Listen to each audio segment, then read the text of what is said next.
alam tidak terburu-buru. Namun semuanya terselesaikan. Kata Lao Tzu. Kutipan bijak dari Lao Tzu ini seakan menjadi pintu masuk yang sempurna untuk memahami fenomena menarik yang sering kita temui dalam hidup ini, yaitu ketika usaha yang berlebihan justru menghalangi kita dari mencapai apa yang kita inginkan. Pernahkah kamu mencoba mendekati seekor kucing? Tetapi semakin kamu mendekat, ia justru menjauh. Mungkin kamu merasa bingung, bahkan bertanya-tanya, mengapa makhluk kecil yang terlihat lembut ini enggan didekati? Meski niatmu baik. Saat kamu mencobanya lagi, kucing itu malah berlari lebih jauh, memandangmu dari kejauhan seakan mengamati dengan hati-hati. Tapi anehnya, beberapa saat kemudian, ketika kamu sudah berhenti mencoba, saat kamu sibuk dengan hal lain, tiba-tiba kucing itu datang mendekat tanpa peringatan, melompat ke pangkuanmu, seolah-olah ia yang memutuskan kapan waktu yang tepat untuk mendekat. Apakah kamu pernah mengalami hal semacam ini? Fenomena seperti ini sebenarnya tidak terbatas pada kucing saja, tetapi berlaku dalam hidup. Ketika kita terlalu berusaha mengejar sesuatu, entah itu seseorang, tujuan, atau bahkan perasaan tertentu, hal tersebut justru tampak semakin jauh dari jangkauan.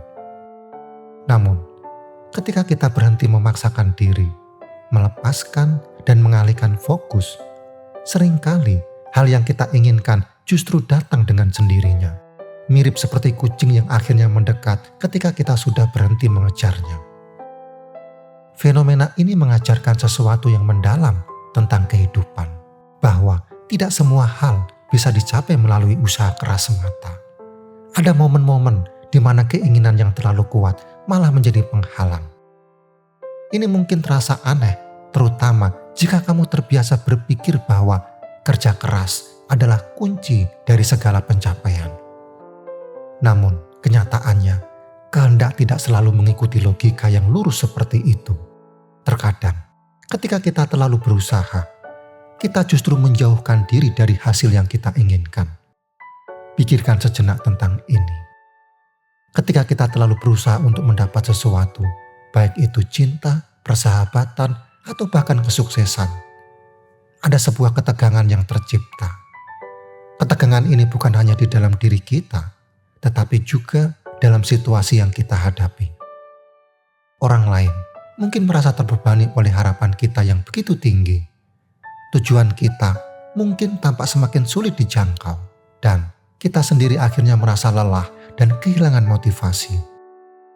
Sebaliknya, ketika kita mulai melepaskan, ketika kita menerima bahwa tidak semua hal bisa dikendalikan, ada semacam keajaiban yang terjadi. Hal-hal yang sebelumnya terasa sulit dicapai tiba-tiba terasa lebih mudah, bahkan datang dengan sendirinya. Ini bukan berarti bahwa kita tidak perlu berusaha, namun ada pelajaran penting di sini tentang keseimbangan antara usaha dan penerimaan. Hukum usaha terbalik atau sering disebut Law of Reverse Effort mengajarkan kita bahwa terkadang cara terbaik untuk mencapai sesuatu adalah dengan tidak terlalu memaksakan diri. Seperti air yang mengalir, ada saatnya kita harus mengikuti arus, bukan melawannya. Saat kita berhenti mencoba mengendalikan segalanya dan membiarkan keadaan berjalan dengan sendirinya, kita mungkin akan menemukan bahwa apa yang kita inginkan sudah menunggu di sana, siap untuk datang kepada kita. Sekarang, mari kita lanjutkan dengan sesuatu yang mungkin pernah kamu alami, yaitu usaha yang berlebihan. Pikirkan tentang sebuah situasi di mana kamu begitu fokus pada tujuan tertentu. Begitu ingin mencapai sesuatu, hingga semua energi dan perhatianmu tertuju ke sana. Mungkin kamu ingin mencapai kesuksesan di tempat kerja, memenangkan hati seseorang, atau bahkan mencapai rasa bahagia yang penuh. Tapi, apa yang sering terjadi ketika kamu terlalu berusaha? Alih-alih mendekat pada tujuan itu, justru malah semakin jauh. Mark Manson, seorang penulis terkenal dengan pendekatannya yang jujur dan tanpa basa-basi, pernah mengatakan bahwa menginginkan pengalaman positif sebenarnya adalah pengalaman negatif. Sementara menerima pengalaman negatif justru menjadi pengalaman positif. Bayangkan, semakin kita menginginkan kebahagiaan, semakin kita menyadari bahwa kita tidak memilikinya. Dan itu justru membuat kita merasa kekurangan. Sebaliknya, ketika kita bisa menerima bahwa hidup ini penuh dengan hal-hal yang tidak selalu sempurna, kita justru menemukan kedamaian di dalamnya. Hal ini serupa dengan paradok dalam hidup. Ketika kita terlalu keras mengejar sesuatu, seperti kebahagiaan atau kesuksesan, kita malah membuatnya tampak sulit dijangkau. Seolah-olah kita terus-menerus menempatkan diri dalam keadaan kekurangan karena fokus kita terlalu terikat pada hasil yang belum kita dapatkan. Rasa frustasi mulai muncul, kegelisahan merayap, dan semakin kita memaksakan diri, semakin jauh tujuan itu terasa. Pernahkah kamu merasakannya? Mungkin kamu pernah bekerja begitu keras untuk suatu proyek, tetapi hasilnya tidak sesuai harapan. Atau kamu terlalu berusaha dalam suatu hubungan dan justru hubungan itu terasa semakin renggang. Ini adalah pelajaran yang sulit diterima, terutama dalam budaya yang sering mengagungkan kerja keras tanpa henti sebagai jalan menuju kesuksesan. Kita diajarkan bahwa semakin banyak usaha yang kita curahkan, semakin besar peluang kita untuk berhasil. Tetapi kenyataannya lebih kompleks dari itu. Seperti yang dikatakan oleh Aldous Huxley, filsuf terkenal asal Inggris, kita hanya bisa mencapai kemahiran atau keahlian ketika kita belajar untuk menggabungkan usaha dengan relaksasi. Dia menyebutnya sebagai seni paradok antara melakukan dan tidak melakukan. Sekarang, mari kita lanjutkan dengan menggali lebih dalam tentang paradok yang sering kita alami dalam kehidupan sehari-hari. Pernahkah kamu memperhatikan bagaimana beberapa hal tampaknya lebih mudah dicapai ketika kita tidak terlalu memikirkannya? Salah satu contoh yang paling sering kita dengar adalah tidur. Bayangkan seseorang yang mengalami insomnia, berbaring di tempat tidur, mencoba dengan segala daya untuk memaksa dirinya tidur. Semakin keras dia berusaha, semakin sulit baginya untuk terlelap. Seolah-olah usaha yang dilakukannya menciptakan tekanan yang justru menghalangi tujuan utamanya, yaitu tidur yang nyenyak. Ini adalah salah satu contoh nyata dari bagaimana hukum usaha terbalik bekerja. Semakin kita mencoba untuk memaksa sesuatu terjadi, semakin kita menciptakan hambatan bagi diri kita sendiri. Dan hal ini tidak hanya berlaku pada tidur. Contoh lain yang sering muncul adalah ketika seseorang berusaha keras untuk tampil menarik atau mendapatkan perhatian orang lain. Semakin kita berusaha terlalu keras untuk menarik perhatian, semakin jauh orang-orang cenderung menjauh. Mengapa? Karena usaha yang berlebihan seringkali terlihat jelas dan menciptakan ketidaknyamanan. Namun, ketika kita tenang dan tidak terlalu berfokus pada bagaimana kita terlihat di mata orang lain, justru saat itulah daya tarik kita tampak lebih alami dan tulus. Hal yang sama juga berlaku dalam hubungan romantis. Banyak orang berpikir bahwa dengan terus mengejar seseorang, menunjukkan rasa cinta dan ketertarikan yang tak terbendung, mereka akan mendapatkan perhatian yang diinginkan. Tetapi kenyataannya, seringkali justru sebaliknya. Sikap terlalu menempel seringkali justru membuat seseorang merasa tidak nyaman, bahkan ingin menjauh. Di sisi lain, sikap yang tenang, tidak memaksakan, dan memberikan ruang seringkali lebih efektif dalam menciptakan daya tarik. Seperti pepatah yang mengatakan, jika kamu mencintai seseorang, biarkan dia pergi. Jika dia kembali, dia milikmu. Dalam hal ini, membiarkan pergi adalah bentuk nyata dari penerapan hukum usaha terbalik ini. Fenomena ini bukan hanya terjadi dalam kehidupan pribadi. Di bidang lain seperti pekerjaan atau olahraga, hukum ini juga berlaku. Bayangkan seorang atlet yang terlalu fokus pada hasil akhir, terlalu khawatir tentang menang atau kalah. Ketika fokusnya terlalu besar pada hasil, ia merasa terbebani dan justru kehilangan performa terbaiknya. Namun, ketika dia belajar untuk melepaskan ketegangan dan fokus pada proses, pada saat itulah dia masuk ke dalam flow state, di mana segalanya terasa berjalan dengan mudah dan lancar. Inilah yang sering disebut sebagai masuk zona oleh para atlet dan seniman. Ketika kita terlalu fokus untuk menghindari hasil negatif, kita sebenarnya justru memperbesar kemungkinan hasil itu terjadi. Sebagai contoh, seorang penderita gagap yang begitu terobsesi untuk tidak tergagap ketika berbicara justru menjadi semakin gugup dan akhirnya tergagap lebih parah. Atau seseorang yang terlalu khawatir tidak bisa tidur, akhirnya malah terjaga sepanjang malam. Hukum usaha terbalik ini mengajarkan kita untuk melepaskan tekanan yang kita berikan pada diri kita sendiri dan membiarkan keadaan mengalir lebih alami. Sekarang kita telah sampai pada inti dari hukum usaha terbalik ini. Bagaimana kita bisa menemukan keseimbangan antara usaha dan relaksasi?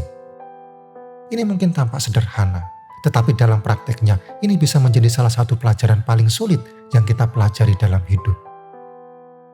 Bagaimana mungkin kita bisa meraih sesuatu yang besar tanpa berusaha terlalu keras?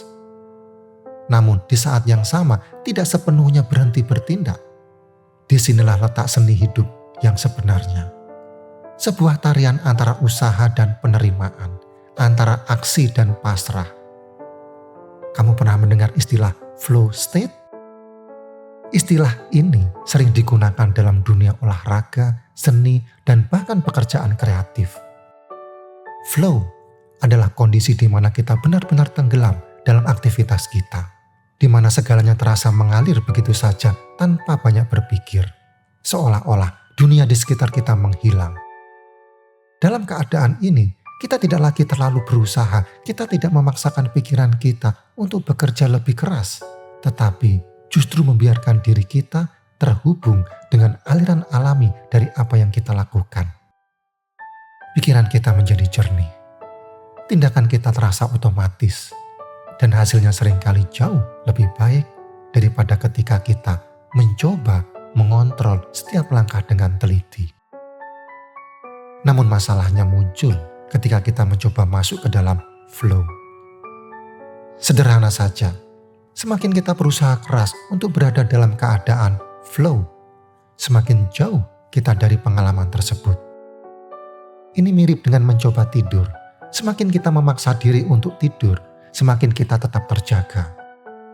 Hukum usaha terbalik berlaku di sini. Ketika kita membiarkan diri kita tenang, kita berhenti mencoba terlalu keras, itulah saat flow muncul dengan sendirinya. Aldous Huxley, seorang filsuf besar yang juga menciptakan istilah ini, menyarankan bahwa kita harus belajar untuk melepaskan diri dari kendali yang berlebihan. Dia mengingatkan kita bahwa terlalu banyak usaha yang didasarkan pada kesadaran diri dan kehendak seringkali menghalangi kemampuan alami kita untuk bertindak secara optimal. Melepaskan adalah kunci untuk membuka kekuatan yang lebih besar dalam diri kita. Dalam bahasa sederhana, ini berarti kita harus belajar untuk percaya pada proses dan berhenti memaksakan diri. Contoh terbaik dari prinsip ini dapat kita lihat dalam seni bela diri. Para ahli bela diri yang berpengalaman tidak hanya mengandalkan kekuatan fisik mereka. Mereka juga mengandalkan ketenangan batin dan kemampuan untuk mengalir dengan situasi. Mereka tahu bahwa jika mereka terlalu tegang, terlalu mengontrol setiap gerakan, tubuh mereka tidak akan merespon dengan cepat dan fleksibel. Mereka tidak hanya bertindak, mereka juga merespon. Mereka berada dalam harmoni dengan gerakan lawan dan lingkungan mereka. Disinilah seni sejati dari kombinasi usaha dan relaksasi tercipta. Dalam kehidupan sehari-hari, hal ini bisa kita terapkan dalam banyak aspek. Ketika kita bekerja untuk mencapai tujuan besar, seperti kesuksesan dalam karir atau hubungan yang bermakna, tentu ada saatnya kita harus berusaha keras. Kita harus bangun lebih awal, mengerahkan pikiran dan tenaga, dan benar-benar fokus pada apa yang ingin kita capai. Namun, ada juga saat di mana kita harus mundur sejenak, membiarkan hal-hal berjalan sesuai alurnya dan tidak terlalu terobsesi pada hasil akhir. Ini adalah seni hidup yang sulit untuk dikuasai. Karena naluri kita seringkali mendorong kita untuk terus berusaha lebih keras saat sesuatu tidak berjalan seperti yang kita harapkan. Tetapi, dengan melepaskan sedikit kendali dan mempercayai proses, kita seringkali akan menemukan bahwa hal-hal mulai bergerak dengan cara yang lebih alami dan lancar. Kehidupan pada dasarnya adalah sebuah keseimbangan. Di satu sisi, kita diajarkan untuk berusaha, bekerja keras, dan mencapai tujuan kita. Di sisi lain, kita juga harus belajar untuk melepaskan, untuk tidak terjebak dalam kebutuhan untuk selalu mengontrol segalanya. Ada pepatah Tao yang indah yang menggambarkan ini dengan sempurna. Bisakah kamu tetap tenang sampai tindakan yang tetap terjadi dengan sendirinya? Ini adalah pengingat bahwa dalam kebijaksanaan Tao, terkadang tindakan terbalik adalah tidak bertindak sama sekali. Dalam kesimpulan ini, kita belajar bahwa tidak ada satu jalan yang benar untuk mencapai apa yang kita inginkan. Kadang-kadang, kita harus berlari kencang untuk mencapai garis akhir. Tetapi, di waktu lain, kita harus berhenti dan membiarkan kehidupan berjalan sesuai alurnya. Menggabungkan usaha dengan relaksasi bukanlah tentang memilih salah satu. Ini tentang menemukan harmoni di antara keduanya. Seperti yang diajarkan Hegel dan para filsuf lainnya. Seni ini bukan hanya tentang melakukan, tapi juga tentang tidak melakukan. Tentang tahu kapan harus maju dan kapan harus mundur. Kapan harus bekerja keras dan kapan harus membiarkan keadaan berjalan dengan sendirinya. Belajar mempercayai proses kehidupan bukan dengan membiarkan diri kita pasif, tetapi dengan memahami bahwa terkadang dengan melepaskan sedikit kontrol, kita membuka pintu bagi peluang yang lebih besar untuk datang kepada kita. Terima kasih sudah menonton, like, komen, subscribe, dan sampai jumpa di video selanjutnya.